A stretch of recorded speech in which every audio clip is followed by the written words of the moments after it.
We have a guest film critic today to review the new James Bond movie, GoldenEye. Somebody who works here and somebody who's a James Bond freak from our own staff will tell you all about Jim Lucas and why he needs to get another life. We'll be back in 2 minutes.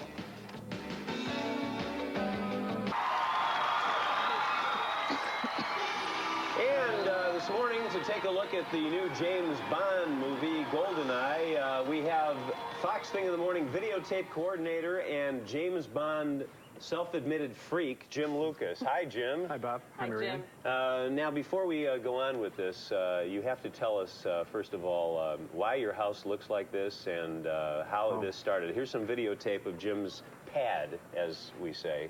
Go ahead, Jim. Tell us about what we're seeing. Okay, well, this is a poster collection that started after I saw the first Bond film, GoldenEye, Goldfinger, excuse me. When? Okay. Way back? Back in '64, when I first 3 films. And then, of course, is the Corgi Lotus Esprit from The Spy Who Loved Me, and that's the Aston Martin. I remember that. From Goldfinger. And that is 007 Cologne that came out in the late '60s, given to me by a friend of mine who... And that's the British James Bond fan club.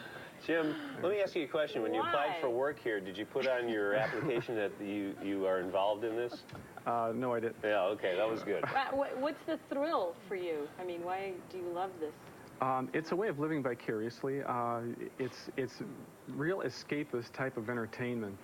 You sit down, you suspend your disbelief for 2 hours, and you walk out really having had a good time.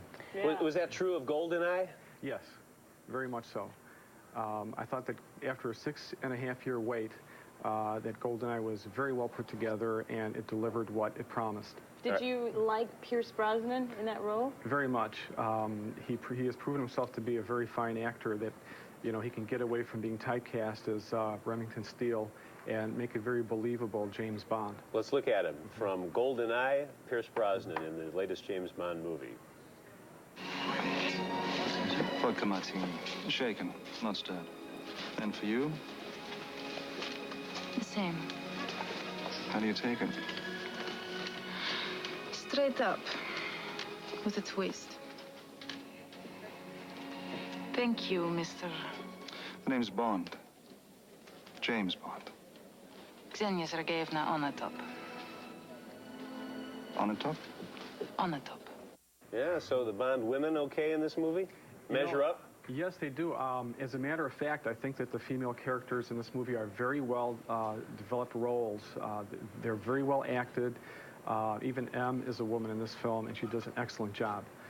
Do you have to be a James Bond fanatic to think that this was a good movie? Did you think it was great because just for the fact that it was a Bond movie, or? I think that, I'm sorry. No, go ahead. Yeah, I think they did a great job of getting a crossover audience, both Bond fans and the general populace. A lot of action, too, in this one, right? Yes. Good stunts for you, lots of gimmicks, weaponry, and so forth? Excellent. As you can see here, you know, as I said earlier, you have to suspend your disbelief and just have a good time and enjoy it. Not everything is played straight. Right. Some of these scenes are shot to get a good chuckle, just like right here. It's a combination of action and laughter. Well, that's I've seen the film twice, and both times people laughed right on cue. It was great. That's what Bond movies always were about. Fun. They were unbelievable and funny. And Exactly. What do you rate it, Jim? On a scale of 4 martinis, I give it 3.5. Ooh. Shaken, not stirred. All right. Yeah. And there's the Tina Turner GoldenEye music. Always a trademark of the Bond movies, to a good soundtrack. You like this one? Yes, I do, very much. And how many more times are you going to go see the movie? I've seen it twice. I'll probably see it 2 more times before it goes on its second run. All right, very good. He's no George Lazenby, you know. Thanks. Thank you. Jim Lucas from our staff, videotape coordinator, Fox Thing in the Morning, and... Nice job. Fox Thing in the Morning is brought to you in part by Sprint Sense International.